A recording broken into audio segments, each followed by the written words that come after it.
അങ്ങനെ അയാം ഗെയിമിന്റെ ട്രെയിലർ മിന്നാന്ന് വന്നിട്ടുണ്ടായിരുന്നു. അതിന് പല അഭിപ്രായത്തിലുള്ള ആൾക്കാരുണ്ട്. അതിൽ ട്രെയിലർ പോരാ, ഇതെന്ത് ട്രെയിലർ, ഇതിന് മാസ് ഇല്ലല്ലോ, പടത്തിന് ഹൈ ഇല്ല, ഈ പടത്തിന് ട്രെയിലർ ഹൈ ഇല്ല, ഖലീഫയുടെ ട്രെയിലറാണ് ടോപ്പ്, ഇങ്ങനെയൊക്കെ പറയുന്നവർക്ക് വേണ്ടിയുള്ള വീഡിയോ ആണിത്. അപ്പോൾ വീഡിയോ മുഴുവനായിട്ട് കാണാൻ ശ്രമിക്കുക. അങ്ങനെ അവസാനം നമ്മൾ അയാം ഗെയിമിന്റെ ഫസ്റ്റ് അപ്ഡേറ്റ് എന്ന രീതിയിൽ ട്രെയിലർ തന്നെ പുറത്തുനിന്നുണ്ടായിരുന്നു. ട്രെയിലർ വാസ് സൂപ്പർ ട്രെയിലർ ആയിരുന്നു. പക്ഷേ ട്രെയിലർ ബോറാണ്, ട്രെയിലർ മാസില്ല എന്നൊക്കെ പറയുന്നവർക്കാണ്. ശരിക്കും അയാം ഗെയിം എന്ന ചിത്രം ഒരു എക്സ്പെരിമെന്റൽ സിനിമയാണ്. അല്ലാതെ ഇതൊരു ആക്ഷൻ പടമല്ല, ഇതൊരു game based experimental content oriented പടമാണ്. അപ്പോൾ ഈ ഒരു പടത്തിന് ഇത്രയൊക്കെ മാസ് ഉള്ളത് തന്നെ വലിയ കാര്യമാണ്.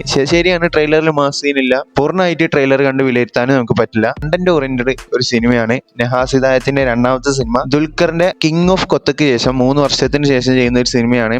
അദ്ദേഹം ഈ 3 വർഷത്തിന് ശേഷം അദ്ദേഹത്തിന് വേണമെങ്കിൽ സേഫ് സോണിൽ നിന്നിട്ട് ഒരു പടം ചെയ്യാം. പക്ഷെ അദ്ദേഹം ഒരു എക്സ്പെരിമെന്റൽ സിനിമ എടുത്ത് ചെയ്തിട്ടുണ്ടെങ്കിൽ അതിനുള്ള റിസൾട്ട് എന്തായാലും ഈ പടത്തിന് നമുക്ക് ഉണ്ടാവുമെന്ന് പ്രതീക്ഷിക്കാം. ഓണം ഖലീഫ തൂക്കുന്നൊക്കെ പറയുന്നവർക്ക് വേണ്ടിയാണ് ഞാൻ ഈ വീഡിയോ ചെയ്യുന്നത്. പൃഥ്വിരാജിന്റെ മൂവി എന്ന് പറഞ്ഞാൽ കംപ്ലീറ്റ് ഒരു ആക്ഷൻ പടമാണ്. ഓക്കെ, കംപ്ലീറ്റ് ആക്ഷൻ പടമാണ് പൃഥ്വിരാജിന്റെ മൂവി. അപ്പൊ ഈ പൃഥ്വിരാജിന്റെ മൂവിയുടെ ട്രെയിലർ, ഖലീഫയുടെ ട്രെയിലർ 2-ാം തീയതി ഞായറാഴ്ചയാണ് പുറത്തിടാൻ നിൽക്കുന്നത്. ആ ട്രെയിലർ വന്നതിന് ശേഷം ഒരു കമ്പാരിസൺ വീഡിയോ ഒക്കെ എന്തായാലും ചെയ്യാൻ പറ്റും. ഈ ഒരു ട്രെയിലറിനെ എടുത്ത് പറയുകയാണെങ്കിൽ ഇതിന്റെ മേക്കിംഗ് ഒക്കെ വേറെ ലെവലാണ്. മേക്കിംഗ് ആയാലും കളർ ഗ്രേഡിംഗ് ആയാലും കാണുമ്പോൾ തന്നെ ഒരു ഇംഗ്ലീഷ് പടം, ഇംഗ്ലീഷ് ടച്ച് ആണ് ഈ പടത്തിന്. മലയാള പടം എന്നൊന്നും പറയില്ല. അപ്പൊ ആ ലെവലിലാണ് ഈ പടം തന്നെ ട്രെയിലർ മേക്ക് ചെയ്ത് വെച്ചിട്ടുള്ളത്. ഡീക്കിന്റെ ഒരു വേറിട്ടൊരു ക്യാരക്ടർ ആയിക്കാണ് നമുക്ക് ഇതിൽ കാണാൻ സാധിക്കുന്നത്. ഒരു കാര്യം എന്താണെന്ന് വെച്ചാൽ ഈ ട്രെയിലർ കണ്ടാൽ തന്നെ ഏകദേശം സിനിമയുടെ ഒരു കഥ നിങ്ങൾക്ക് കിട്ടും. ഞാൻ സ്പോയിലർ ആണെന്നൊന്നും പറയുന്നില്ല. ട്രെയിലർ വീണ്ടും കാണുകയാണെങ്കിൽ നിങ്ങൾക്ക് ചെറിയ ധാരണ ഇതിൽ കിട്ടും. ഈ പടത്തിൽ ദുൽഖറിന് 2 ഫേസാണ്. ഓക്കെ, ഫസ്റ്റ് ഫേസിൽ വേറെ തരം ഒരു ആക്ടിങ്ങും സെക്കൻഡ് ഫേസിൽ വേറെ തരം ആക്ടിങ്, അങ്ങനെയൊക്കെ ആയിട്ടാണ് എനിക്ക് തോന്നിയത്. ട്രെയിലർ ഒന്നും പടം കണ്ടതിന് നിങ്ങൾക്ക് മനസ്സിലാവും. പിന്നെ മാസരംഗങ്ങൾ എന്തായാലും സിനിമയിൽ ഉണ്ടാവും എന്നുള്ള ഏകദേശം കൺഫേം ആണുള്ള കാര്യമാണ്. പക്ഷെ ഓവറായിട്ട് ഉണ്ടാവില്ല.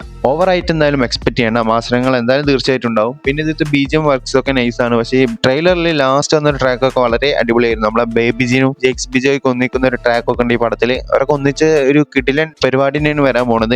നമുക്ക് സിനിമ ഇറങ്ങുമ്പോൾ കണ്ടറിയാം. ഒരുപാടധികം ഒന്നും ട്രെയിലറിൽ ട്രാക്കൊന്നും കൊടുത്തിട്ടില്ല. പടം ഒരേ പ്ലെയിനിലാണ് പോകുന്നത്. പടമല്ല, പടത്തിന്റെ ട്രെയിലർ ഒരേ രീതിയിലാണ് പോകുന്നത്. അവസാനമൊക്കെ ഒരു ട്രാക്ക് വരുന്നുണ്ട്. നമ്മൾ മിസ്കിന്റെ എൻട്രോ സീനിൽ വരുന്ന ട്രാക്കൊക്കെ നൈസായിരുന്നു. പടം മൊത്തത്തിൽ ഒരു ഗാംബ്ലിങ്ങിനെ കുറിച്ചാണ് പറയുന്നത്. ഗാംബ്ലിംഗ് ഒരു കാസിനോ ടച്ച് ആണ് ഈ ഒരു സിനിമക്ക്. പിന്നെ വെറൈറ്റി ജേണറാണ്. ഞാൻ പറഞ്ഞ പോലെ നഹാസിന്റെ 2-ാമത്തെ പടം കൂടിയാണ്. അപ്പോ അതിലൊക്കെ ഒരു പ്രതീക്ഷ നമുക്ക് വെക്കാം. എന്തായാലും ഓണത്തിന് നമുക്ക് ഇനിയിപ്പോ ഖലീഫയിലൊക്കെ ആണെങ്കിൽ ഖലീഫ ഞാൻ പറഞ്ഞ പോലെ കംപ്ലീറ്റ് ആക്ഷൻ പടമാണ്. അത് നമ്മളെ വൈശാഖ ചിത്രമാണ്. അതിൽ 100% ആക്ഷൻ ചിത്രമാണ് അത്. അപ്പൊ ആ ചിത്രം ആക്ഷൻ സിനിമകളുടെ പ്രത്യേകത എന്ന് പറഞ്ഞാൽ അതിന്റെ ട്രെയിലർ വേറെ ലെവലായിരിക്കും. അങ്ങനെ പല സിനിമകളും ട്രെയിലർ കണ്ടിട്ട് പടം പൊട്ടിയ പല കഥകളും ഉണ്ട്. നിങ്ങൾക്ക് അറിയുണ്ടാവും, കിങ് ഓഫ് കൊത്തൊക്കെ ട്രെയിലർ വേറെ ലീഗായിരുന്നു. ഞാൻ പടം വന്നപ്പോൾ നിങ്ങൾക്ക് അറിയാലോ അവസ്ഥ. അപ്പോൾ ഖലീഫയിൽ എല്ലാവരും ഹൈപ്പ് കൊടുത്തു വെക്കേണ്ടതാണ് എൻ്റെ ഒരു അഭിപ്രായം. പിന്നെ ട്രെയിലർ വരട്ടെ. ട്രെയിലർ വന്നതിന് ശേഷം കമ്പാരിസൺ വീഡിയോ എന്തായാലും ചെയ്യും. പിന്നെ ട്രെയിലർ വെച്ചിട്ടൊന്നും ഒരു പടത്തിനെ വിലയിരുത്താൻ പറ്റില്ല എന്നുള്ളതാണ് മറ്റൊരു കാര്യം. ആര് ഇപ്രാവശ്യം ഓണം നോക്കുന്നുള്ള കാര്യം ഇപ്പോഴും കൺഫ്യൂഷൻ തന്നെയാണ്. നമുക്കതൊക്കെ കണ്ടറിയണം. പിന്നെ ഒരു ഗ്യാപ്പിലൂടെ ഒരാളും കൂടി വരാണ്ട്. നീമ്പോൾ ഞാൻ പറഞ്ഞല്ലോ, 10 കുടുംബ യൂണിറ്റിനെയും നമുക്ക് എഴുതി തള്ളാൻ പറ്റില്ല. ആ സിനിമയും വരാനുള്ളതാണ്. അതിന് വേണ്ടിയിട്ട് വെയിറ്റ് ചെയ്യാം. അപ്പോൾ വീഡിയോ ഇത്രേ ഉള്ളൂ. ഇതിനൊരു ക്ലാരിഫിക്കേഷൻ കിട്ടണമെന്ന് വിചാരിച്ചു, മാസില്ല എന്ന് പറയുന്നവർക്ക് വേണ്ടിയിട്ട്.